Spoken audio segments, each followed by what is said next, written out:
Pinaghahandaan na ng House Prosecution Panel sa impeachment trial kay Vice President Sara Duterte ang posibleng paglaganap ng fake news habang papalapit ang pagsisimula ng paglilitis.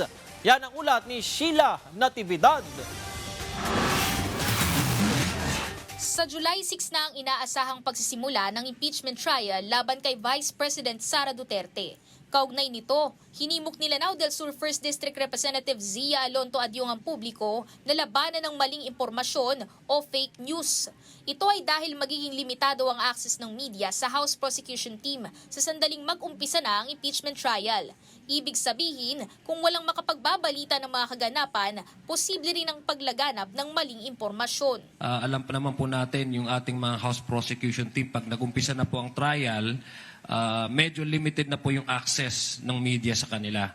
So the way to update the public and engage with the media para makapagbigay po tayo ng hindi lang po accurate information but truthful information. Lumalabas din kasi sa isang pananaliksik na 46% ng mga sinurvey na Pilipino ay kulang ang kaalaman sa kung ano-anong ebidensya ang saklaw ng nakaambang impeachment laban kay Vice President Duterte.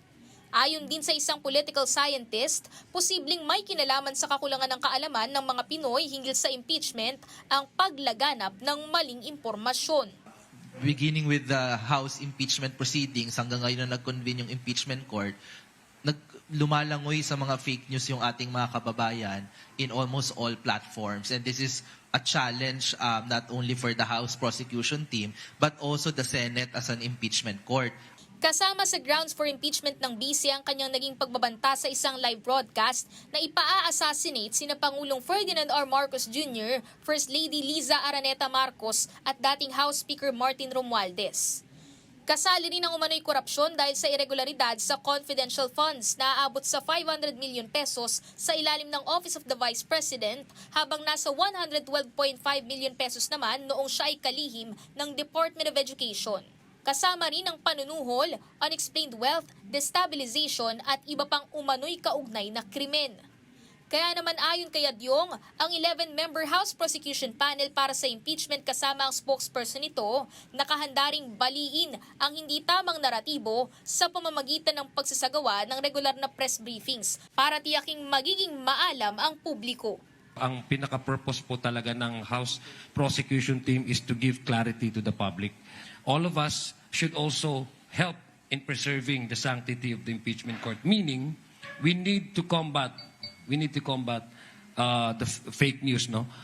Dagdag pa ng tagapagsalita ng House Prosecution Panel, ang mga impormasyong ilalahad sa isasagawang press briefing ay sila mismo sa panel ang magiging source. Kaya't panawagan ni Adyong sa publiko maging aktibo sa fact-checking at kung ano-anong impormasyon ang tama at mali para maiwasan ang paglaganap ng maling impormasyon hinggil sa impeachment trial ng BC. Sheila Natividad para sa Pambansang TV sa Bagong Pilipinas.